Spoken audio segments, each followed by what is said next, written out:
আজকে আমি দুটো বৈপরীত্য অর্থাৎ একেবারে বিপরীত মেরুর দুটি মানুষের কথা বলবো। কিন্তু হঠাৎ এই দুটো বিপরীত মেরুর মানুষের কথা কেন বলবো? তার কারণ এই দুটি দেশই ভারতের প্রতিবেশী।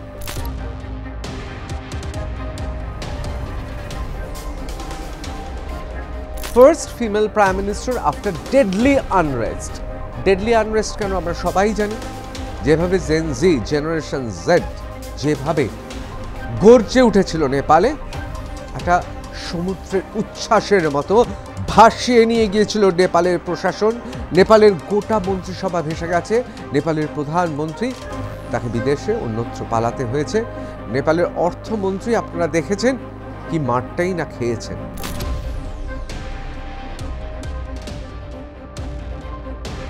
Karki is expected to appoint ministers to her cabinet within a few days. কিছু দিনের মধ্যে তিনি তার মন্ত্রিসভায় মন্ত্রীদের নিয়ে আসবেন, অস্থায়ীভাবে কাজ করা হবে এবং বসেই তিনি বলে দিয়েছেন আগামী বছর অর্থাৎ 2026-এর 5ই মার্চ জেনারেল ইলেকশন অর্থাৎ সাধারণ নির্বাচন। অস্বচ্ছ ভাবমূর্তি গ্রামীণ ব্যাংক আসলে একটা চিটফান্ড চালাতেন ওই সারদা নারদার, অত্যন্ত লঘু চরিত্রের মানুষ। আমি তার পড়াশোনা নিয়ে কিছু বলবো না, কিন্তু তার পিএইচডি ডক্টরিয়াল থিসিস যারা দেখেছেন তারা অনেকেই বলেছেন যে তার মধ্যে কতটা মৌলিক তা নিয়ে প্রশ্ন আছে। তিনি গোটা জীবন আসলে ব্যবসা করতে চেয়েছেন, তার গবেষণার মধ্যে এই ব্যবসার অঙ্গ ছিল। অত্যন্ত ঘৃণ্য চরিত্রের, একটু মিনমিনে টাইপের এবং গোটা জীবন কাঁদুনি গেয়ে গরিবদের জন্য আমি লড়ছি এই বলে কোটি কোটি টাকা আত্মসাৎ করেছে। এবং আমি আপনাদের আবার বলছি, তার জীবনের অন্যান্য ঘটনার মধ্যে আমি যাব না, ব্যক্তিগতভাবে তাকে আক্রমণ করব না, কিন্তু অনেকেই বলছেন যে এই শতাব্দীতে এই রকম এখনো পর্যন্ত ঘৃণ্য রাষ্ট্রপ্রধান কোনো রাষ্ট্রে আসেনি।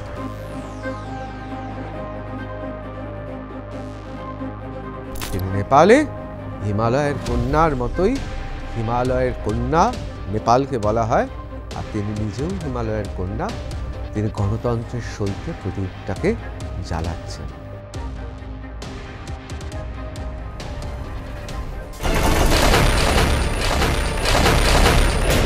দেখুন, আমি প্রথমে আপনাদের কাছে মাফ চেয়ে নিচ্ছি। আজকের এপিসোডটা সবার দেখার জন্য নয়, বিশেষ করে আপনারা যারা এই সুশীল সমাজের অন্তর্গত, আমি বলবো আপনারা এই এপিসোডটা দেখবেন না, কারণ আজকে কিছু সত্যি বলতে হবে এবং আমাকে মার্জনা করবেন যে সত্যি কথা বলতে গিয়ে আমার হয়তো মুখে কিছু কটু শব্দ ব্যবহার করতে হতে পারে, শুধুমাত্র পরিস্থিতি এবং ব্যক্তিকে বোঝানোর জন্য।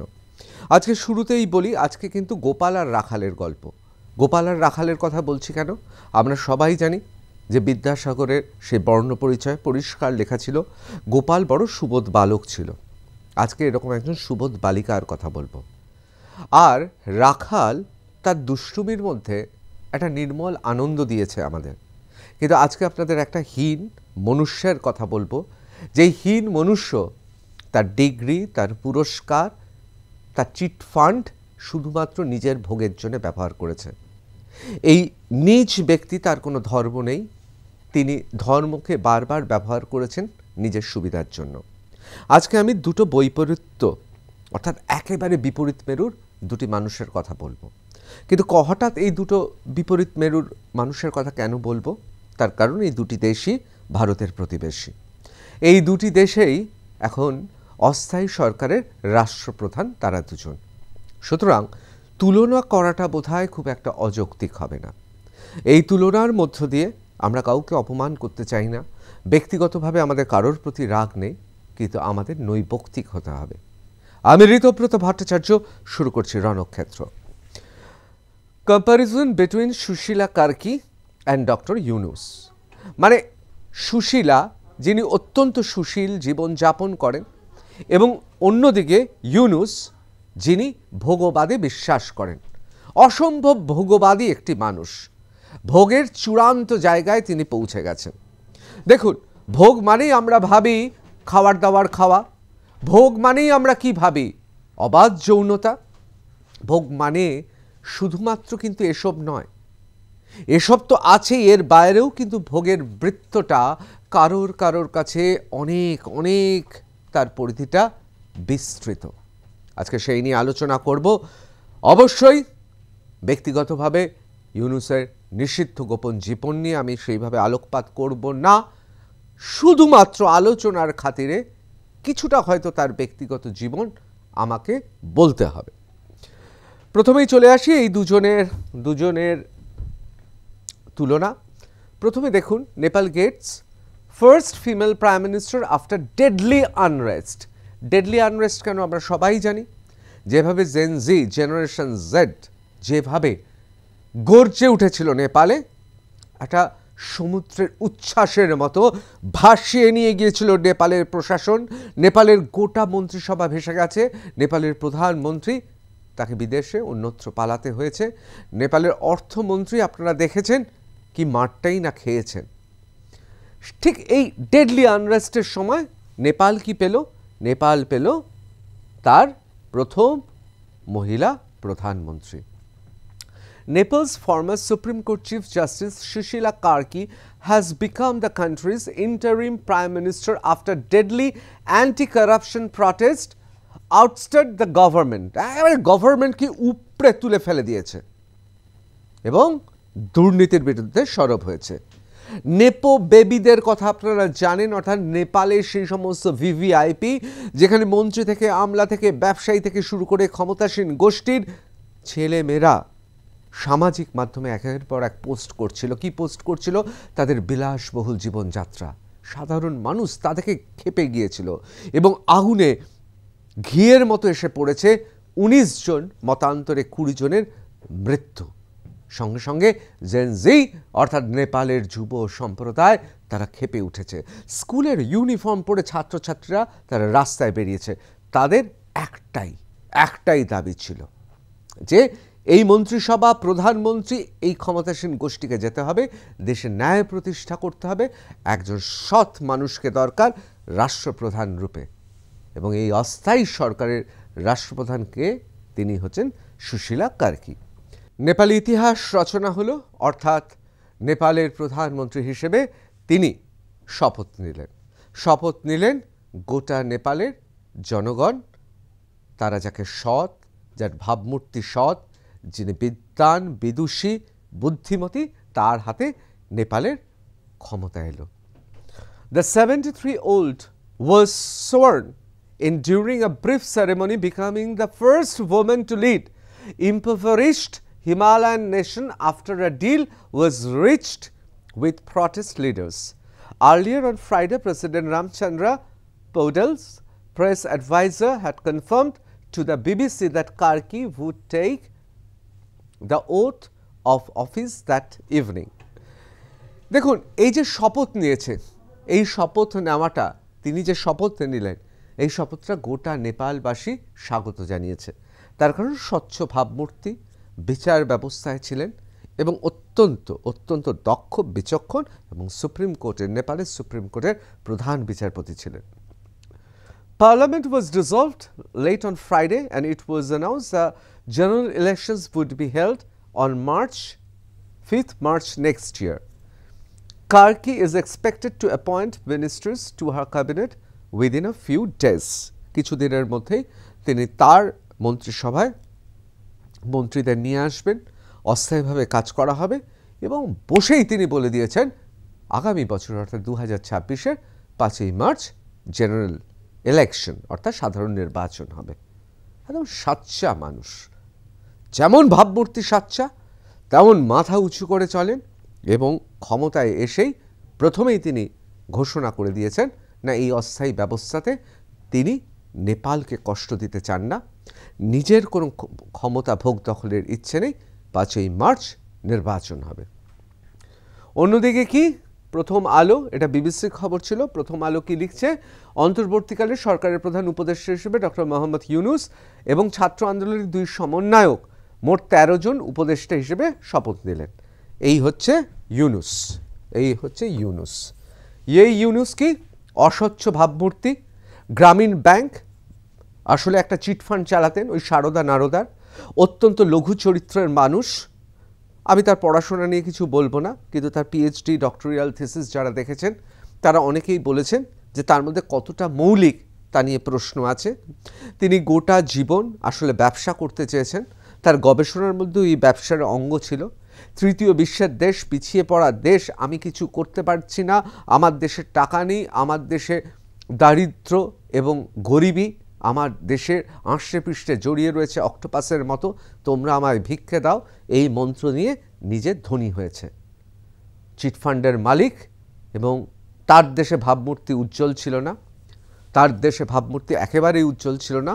গরিবের চোখের জল, গরিবের ঘাম, রক্ত, এবং সেই টাকাকে তুলে নিয়ে দিনের পর দিন প্যারিস থেকে শুরু করে পৃথিবীর বিভিন্ন জায়গায় বাংলো কিনেছে, আয়েশি জীবনযাত্রা করেছে। আমি ব্যক্তিগতভাবে তার সুরাপান, তার ব্যক্তিগত জীবন, তার যৌবনের বিভিন্ন ধরনের ঘটনা, আমি তার যৌন জীবন, এইসবের মধ্যে আমি ঢুকবো না, কারণ এগুলো কোনো মানুষকে এইভাবে দাগিয়ে দেওয়া উচিত না। কিন্তু এটা বলতে বাধ্য হচ্ছি, একাধিক বিয়ে, একাধিক প্রণয়, এবং প্রচুর অর্থের তার দরকার ছিল তার জীবনে, আয়েশি জীবনে। এবং কিছুটা মার্কেট সার্ভে করে ওই আলখাল্লা, কখনো এই পাঞ্জাবি, কখনো জহরকোট পরে ইউরোপে, বিশেষ করে তিনি ভেবেছিলেন যে ইউরোপ বোধহয় মোহিত হয়ে যাবে তাকে দেখে। এবং কিছুটা তো অস্বীকার করা যায় না যে গরিবের দেশ থেকে এসেছে, লোকটা গরিব, শান্তশিষ্ট, একটা বিদেশি ডিগ্রি আছে, মানে পিএইচডি ডিগ্রি আছে। এখনও পর্যন্ত পিএইচডি ডক্টরিয়াল একটা ডিগ্রি থাকলে মানুষ শ্রদ্ধা করে, সুতরাং একটু শ্রদ্ধা করেছিল। এবং তারপর আপনারা জানেন তার কি করে নোবেল পুরস্কার পাওয়া, আমি সেক্ষেত্রেও আসছি। কিন্তু এক কথায় বলা যেতে পারে শপথ নিয়েছিলেন, এবং এই শপথ নেওয়ার জন্য এখন জামাতে থেকে শুরু করে অনেকের মুখ ফসকে বেরিয়ে যাচ্ছে, নিজেও মুখ ফসকে বলে ফেলেছিল মেটিকিউলাস ডিজাইনড, অর্থাৎ নিখুঁতভাবে পরিকল্পনা করে এসেছেন। সুশীলা কার্কি কিন্তু কোনো পরিকল্পনা করে আসেননি, মানুষ তাকে চেয়ে বসিয়েছেন। এবং জামাতে ইসলামের একজন নেতা তিনি বলে ফেলেছেন, এবং তিনি বলেছেন যে লবিস্টদের লাগানো হয়েছিল, প্রচুর বৈদেশিক অর্থ লাগানো হয়েছিল। আসলে ইউনূস মিয়া কিছু করার ছিল না, তার কারণ কিছুদিনের মধ্যে যদি বাংলাদেশে এই অবস্থা সৃষ্টি না করতে পারতেন, তাহলে বাংলাদেশে চিরজীবনের মতো ঢুকতে পারতেন না, তার কারণ দুর্নীতির অভিযোগে তার চিরকালের মতো জেল হয়ে যেত। নিজের জেল থেকে বাঁচানোর জন্য, নিজের ভোগের কেলেঙ্কারিকে চেপে রাখার জন্য প্রবলভাবে হিন্দু বিদ্বেষী বললাম মানে ভাববেন না কিন্তু ইনি আবার ধর্মপ্রাণ মানুষ, একেবারেই না, আমি সে প্রসঙ্গে আসছি। ইনি আবার যখন যেখানে যাকে তুষ্ট করার তাকে তুষ্ট করেন। ভারতবর্ষে এসে তিনি খোঁটা দেন তার নিজের ধর্মকে। আপনারা যদি চেক করতে চান, আপনারা যদি এই সম্পর্কে জানতে চান আরও, আমি মুখে আনতে পারবো না। যারা খুব ইসলামে বিশ্বাস করেন তারা ভাববেন না ধর্মপ্রাণ, আপনারা সামাজিক মাধ্যমে দেখে নেবেন ইহুদি অর্থাৎ জুদের খুশি করার জন্য তিনি ইসলাম সম্পর্কে কি বলেছিলেন, আপনারা দেখে নেবেন, আমি বলবো না, আপনারা দেখে নেবেন। আবার ইনি ঢাকাতে এই কয়েকদিন আগে হিন্দু মন্দিরে গিয়ে হিন্দুদের আবার খুব দেখিয়েছেন গদগদ হয়ে যে সবাই তোমরা এখানে থাকো। আবার ওইদিকে জামাতে এবং গোটা বাংলাদেশের বেছে বেছে ধর্মীয় ইসলামিক সন্ত্রাসীদের এই ইউনূস জেল থেকে মুক্তি ঘটিয়েছে, যাতে সংখ্যালঘুদের ওপর অত্যাচার হয়। অর্থাৎ একটা নির্মম একটা মানুষ, চিটফান্ডের মালিক, অত্যন্ত ঘৃণ্য চরিত্রের, একটু মিনমিনে টাইপের, এবং গোটা জীবন কাঁদুনি গেয়ে গরিবদের জন্য আমি লড়ছি এই বলে কোটি কোটি টাকা আত্মসাৎ করেছে। এবং আমি আপনাদের আবার বলছি, তার জীবনের অন্যান্য ঘটনার মধ্যে আমি যাব না, ব্যক্তিগতভাবে তাকে আক্রমণ করব না, কিন্তু অনেকেই বলছেন যে এই শতাব্দীতে এই রকম এখনো পর্যন্ত ঘৃণ্য রাষ্ট্রপ্রধান কোনো রাষ্ট্রে আসেনি।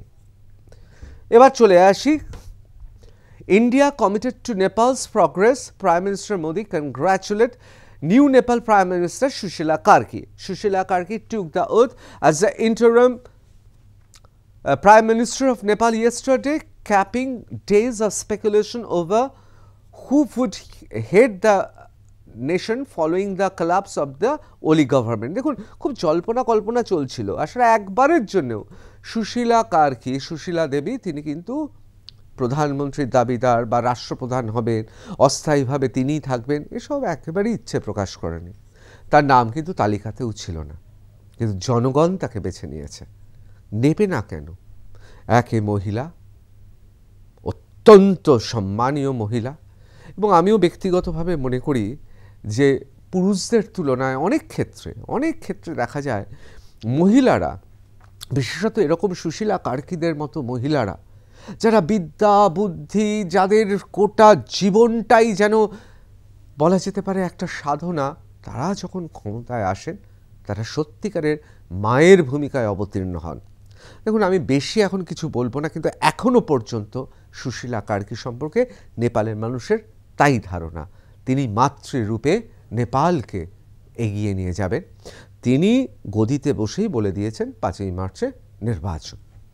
অন্যদিকে আপনারা জানেন যে তাকে কনগ্রাচুলেট করেছেন অবশ্যই ভারত সরকারের পক্ষ থেকে নরেন্দ্র মোদী, মাননীয় প্রধানমন্ত্রী, তাকে অভিনন্দন জানিয়েছে। ঠিক একইভাবে CA Yunus congratulates new Nepalese prime minister Sushila Karki. ইউনুসও অভিনন্দন জানিয়েছে। Your assumption of the high office as a critical and challenging time is reflection of trust, confidence reposed in you by the people of Nepal, CA Yunus said. Yunus কি বলছেন? ইউনুস বলছেন আসলে কোথাও তো বুঝতে পারছে এই যে মানুষের কনফিডেন্স, এই যে is a reflection of trust and confidence, বিশ্বাস, মানুষের আত্মবিশ্বাস তার প্রতি, যে এই মানুষটা নেপালকে এগিয়ে নিয়ে যাবে। ইউনুস এতদিনে বুঝতে পেরেছেন, হয়তো এর মধ্যে একটু আক্ষেপ রয়েছে, কোথাও দীর্ঘশ্বাস রয়েছে, যে you assumption of this high office at a critical and challenging time is a reflection of trust and confidence reposed in you by people of Nepal. বাংলাদেশের মানুষের তো সেটা নেই, এর জন্য তো টাকা খরচ করতে হয়েছে। মানে বুঝতে পারছেন তো, আপনি একটা শিক্ষকের পদে আপনি যোগ্যতার ভিত্তিতে শিক্ষক হলেন, আর আপনি কাউকে টাকা দিয়ে শিক্ষক হয়েছেন, দুটোর মধ্যে তো তফাৎ থাকবে তো। এ তো টাকা খরচ করতে হয়নি সুশীলা দেবীকে, কিন্তু একে তো টাকা খরচ করতে হয়েছে, মানুষের রক্ত ঝরাতে হয়েছে, মানুষের রক্ত ঝরিয়ে এসছে। সুতরাং সুশীলা দেবী হচ্ছেন যোগ্য, আর ইনি হচ্ছেন অযোগ্য। যোগ্য অযোগ্য বলি না, যোগ্য এবং অযোগ্য এই দুজনকে নিয়ে আজকে আমরা কথা বলছি। যোগ্য। এবার চলে আসি। From BHU to Nepal's interim leader Sushila Karki's Indian ties and past connected to hijacking. Profile and Indian connection, age 73. Karki is the former Chief Justice of Nepal Supreme Court. তিনি নেপালের চিফ জাস্টিস ছিলেন supreme কোর্টে। Well known for his strong anti corruption, তার পরিচিতি হচ্ছে দুর্নীতি বিরোধী, আপাদমস্তক কড়া দুর্নীতি বিরোধী তিনি। Stance, her strong anti corruption stance, defence of judicial independence and fearless verdicts. তিনি বিচার ব্যবস্থাকে স্বাধীন স্বতন্ত্র রাখতে চেয়েছিলেন, এটা নিয়ে তিনি আপোষহীন লড়াই করতেন, এবং তিনি অত্যন্ত সাহসী। তিনি তার রায় দেওয়ার সময় ভাবতেন না কি হবে, যা আইন বলবে তাই হবে। She pursued part of her education in India at Benares Hindu University, BHU. This academic link highlights her exposure to India's legal and intellectual environment, reflecting Nepal's close historical highlights. Her exposure to the India's legals and দেখুন, ভারতে কিছুটা সময় তিনি পড়েছেন, তিনি ভারতবর্ষের বিখ্যাত BHU অর্থাৎ বেনারস হিন্দু ইউনিভার্সিটিতে পড়াশোনা করেছেন। অসাধারণ তিনি পড়াশোনাতে ছিলেন, ভারতবর্ষের বিদ্বজন থেকে শুরু করে ভারতবর্ষের সামাজিক সাংস্কৃতিক এই বিষয়টা খুব পরিষ্কার তিনি বুঝতেন। Karki is the oldest of the 7 siblings, earned her bachelor degree in law from Tribhuvan University in 1978, her master's degree in political science from Benares Hindu University, and her bachelor degree in law from Mahendra Marak campus in 1972. অসম্ভব ভালো, সারাটা জীবন তিনি সততার মধ্যে ছিলেন। Who is Mohammad Yunus, the new leader of Bangladesh interim government? কে লিখছে? The guardian লিখছেন, দেখুন 1940 সালে জন্মগ্রহণ করেছেন, প্রফেশন হচ্ছে ইকোনমিস্ট, অর্থনীতিবিদ, social entrepreneur, pioneer of micro credit, founder of Grameen Bank, studied economics in the university of Chittagong ইউনিভার্সিটিতে পড়াশোনা করেছেন এবং সেখান থেকে রিসার্চ করে পরবর্তীকালে বিদেশে পড়তে যান। এখন প্রশ্ন হচ্ছে এই যে অ্যাওয়ার্ড অ্যান্ড রেকগনিশন, আমার কথা না, দ্য গার্ডিয়ান লিখছে নোবেল প্রাইজ কিসের জন্য পেয়েছিলেন? না, ইকোনমিক্সের জন্য পাননি। আপনারা যারা ওনার ডক্টরিয়াল থিসিসটা পড়েছেন তারা জানেন সেই ডক্টরিয়াল থিসিসের মধ্যে এমন কিছু মৌলিক নেই যে আমাদের অমর্ত্য সেনের মতো তাকে অর্থনীতিতে একটা যুগান্তকারী ঘটনা ঘটানোর জন্য বা তথ্য নিয়ে আসার জন্য বা তত্ত্ব তৈরি করার জন্য তাকে নোবেল পুরস্কার দিতে হবে। তাকে নোবেল পুরস্কারটা দেওয়া হয়েছিল 2006 সালে। কেন দেওয়া হয়েছিল? শান্তির পুরস্কার। কার সঙ্গে? গ্রামীণ ব্যাংক। অর্থাৎ এখন ইউনুস নিজে দেখাচ্ছে যে আমি নোবেল পুরস্কার পেয়েছি, এটা ভুল। জয়েন্টলি পেয়েছে গ্রামীণ ব্যাংকের সঙ্গে। এই গ্রামীণ ব্যাংকেই সারা জীবন ভোগ করেছে, ভোগ করে তার সমস্ত কিছু। Presidential medal of freedom USA এবং তাছাড়া অনেক কিছুই পেয়েছে। ভারতবর্ষ থেকেও আমরা অনেক কিছু সম্বর্ধনা দিয়েছি। মানে কি হয় বুঝতে পারছেন, সাপকে দুধ কলা খাইয়েছি আর কি। ভারতবর্ষে তো উদার মানুষজন রয়েছেন, কিছু না বুঝেই একে নিয়ে নাচতে শুরু করে। আসলে এটা হচ্ছে ওই সারদা চিটফান্ডের সুদীপ্ত সেনের মতো একটা লোক, কিন্তু একটু ইংরেজি বলতে পারে। সারা জীবন ওই পাঞ্জাবি আর জহর কোট পরে ভিক্ষের কৌটো নিয়ে ঘুরেছে, মানুষ সমব্যথী হয়েছে। এবং তার সঙ্গে ক্লিন্টন গ্লোবাল ইনিশিয়েটিভে তিনি সেলসম্যানের কাজ করতেন এবং এই সেলসম্যানকে পাঠাতে হবে আফ্রিকা থেকে শুরু করে, জাপান থেকে শুরু করে পৃথিবীর অর্থবান দেশগুলোতে পাঠাতে হবে, সৌদি আরবে পাঠাতে হবে। এখন ব্যাপারটা হচ্ছে সৌদি আরবের লোকেরা এইসব লোকেদের পাত্তাই দেয় না। ইরান সৌদি আরবে ঢুকতেই দেয় না। তখন কি হলো, মার্কিন যুক্তরাষ্ট্র একটা লবি ঠিক করলো এই লোকটাকে নোবেল পাইয়ে দিই। কিসের নোবেল? ও শান্তির নোবেল পাইয়ে দিই। তাহলে নোবেল পুরস্কার হলে এ জর্ডানে যেতে পারবে, আরবে যেতে পারবে, ইরানে যেতে পারবে। যতই হোক নোবেল পুরস্কার। আপনার বাড়ির সামনে কোনো সেলসম্যান এসছে নোবেল পুরস্কার প্রাপ্ত, তাকে তো তখন আর সেলসম্যান হিসেবে দেখবেন না, তাকে নোবেলজয়ী হিসেবে ভেতরে ঢোকাবেন, আপ্যায়ন করবে। সে চাইলে আপনি আপনার অর্থও দিয়ে দেবেন। ঠিক সেই কারণে অনেকে বলেন নোবেল পুরস্কার দেওয়া হয়েছে। দেখুন, আমি আপনাদের আগেও বলেছি, এখনও বলছি। আচ্ছা, US aid and German foundation থেকে প্রচুর টাকা পেয়েছে। এবং শুধু তাই নয়, শেখ হাসিনা প্রাক্তন বাংলাদেশের প্রধানমন্ত্রী, তিনিও কিন্তু প্রচুর সুবিধা করে দিয়েছিলেন এই ইউনুসকে। ওই আর কি, সাপকে দুধ কলা খাইয়েছিলেন। এই হচ্ছে ইউনুস, এই মোহাম্মদ ইউনুস। দেখুন তার কটা বিয়ে, তার যৌন জীবন, তার প্রণয় ঘটিত বিভিন্ন সম্পর্ক, এগুলো নিয়ে আমি কোনো আলোচনা করব না। আপনাদের আগেও বলেছি, আপনারা হয়তো হতাশ হবেন, কারণ এগুলো একটা মানুষকে এইভাবে দাগিয়ে দেওয়া উচিত না। কিন্তু যতটুকু বলা উচিত ততটুকু বলবো যে এই মানুষটি আপাদমস্তক দুর্নীতিগ্রস্ত। এখন তার এত কোটি ডলার কেন দরকার?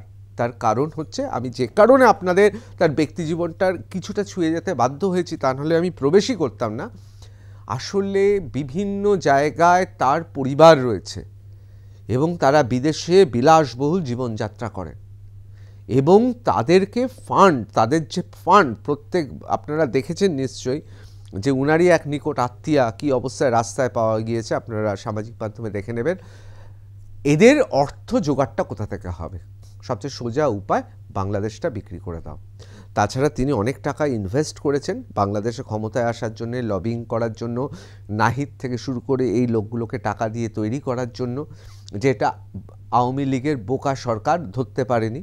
তারা নিজেদের নিয়েই ব্যস্ত ছিল এবং বাংলাদেশের সরকারটা সেই সময় একেবারে বুদ্ধিহীন ছিল, তাদের মধ্যে কোনো ধরনের ধারণা ছিল না কি হতে চলেছে। সেই সুযোগটা নিয়ে নিয়েছে ধূর্ত চালাক ইউনুস। এবার চলে আসি, Nepal sets March 5th vote restrictions eased as interim government takes charge। ঢুকেছে, নিয়েছে, একদম ডেট বলে দিয়েছে, তারিখ বলে দিয়েছে। আর ইউনুস কি করছে? Bangladesh announces election as country marks years since x prime minister fled. বলেই যাচ্ছে অনেক কিছু করবে এবং বাংলাদেশে আরেকটা গৃহযুদ্ধ করানোরও চেষ্টা করছে। আওয়ামী লীগকে মারধর করছে, জামাতকে খুলে দিয়েছে, বলছে যাও সংখ্যালঘুদের মারো, হিন্দুদের মারো। সেখানে গণধর্ষণ চলছে, প্রতিনিয়ত হাহাকার, সাংবাদিকদের তুলে মারা হচ্ছে। এসব করছে ইউনুস। আর অন্যদিকে সুশীলা কার্কি তিনি নেপালে হিমালয়ের কন্যার মতোই, হিমালয়ের কন্যা নেপালকে বলা হয়, আর তিনি নিজেও হিমালয়ের কন্যা। তিনি গণতন্ত্রের সলতে প্রদীপটাকে জ্বালাচ্ছেন। তিনি বলছেন 5ই মার্চ নির্বাচন হবে। এখন সবশেষে আপনাদের একটা কথা আমাকে বলতেই হবে যে দেখুন, মোহাম্মদ ইউনূস তিনি একটি অন্য দেশের অনির্বাচিত রাষ্ট্রপ্রধান, আর সুশীলা দেবী তিনি অন্য দেশের একজন রাষ্ট্রপ্রধান। তুলনাটা করছি এই কারণে যে ভারতবর্ষে আমরা যাই করি প্রতিবেশীটা তো পরিবর্তন করতে পারবো না। আর দেখুন, আমি ব্যক্তিগতভাবে বিশ্বাস করি নেপালে যেমন শুভবুদ্ধি সম্পন্ন মানুষরা আছে, ঠিক সেরকম বাংলাদেশেও শুভবুদ্ধি সম্পন্ন মানুষরা আছে। কিন্তু মোহাম্মদ ইউনূস হচ্ছে ভয়ঙ্কর মানুষ, যেখানে যা দরকার ঠিক করিয়ে নেন। এখন মুশকিল হচ্ছে আজকে সুশীলা দেবী এসছেন বলেই আলোর পাশে অন্ধকারটা আরো তীব্র মনে হচ্ছে। আজকে কালোর পাশে সাদা আরো তীব্রভাবে জ্বলে উঠছে। এবার এই কালো আর সাদা কাকে বলবো? দেখুন, আমি কোনো বর্ণবিদ্বেষের কথা বলছি না। কালো মানে অন্ধকার, অন্ধকার, ডার্ক এজ। এখন মধ্যযুগীয় বর্বরতা চলছে বাংলাদেশে। আর হিমালয়ের দিকে তাকান, মাত্র তো সবে কয়েকটা দিন হয়েছে, সুশীলা দেবী কিন্তু সত্যি সার্থক নামা ইতিমধ্যেই নেপালকে শান্ত করে ফেলেছেন। ইতিমধ্যেই তিনি গণতান্ত্রিক পরিবেশ রচনা করছেন। আর যত দিন যাচ্ছে বাংলাদেশ অন্ধকারের নিকোষ কালো অন্ধকারে ডুবে যাচ্ছে, আধারে নিমজ্জিত বাংলাদেশ। আর সেই জন্যই বলছিলাম না, সুশীলা দেবী নামটা সার্থক। তার কারণ যত দিন যাচ্ছে তত স্পষ্ট হচ্ছে তার ভূমিকা। এখন বাংলাদেশের শুভবুদ্ধি সম্পন্ন মানুষ, তাদের জন্য আমার দুঃখ হচ্ছে। তাদের যদি একজন সুশীলা বা সুশীল অস্থায়ী রাষ্ট্রপ্রধান হতো, তাহলে হয়তো সত্যি সত্যি এখন সোনার বাংলা হতো।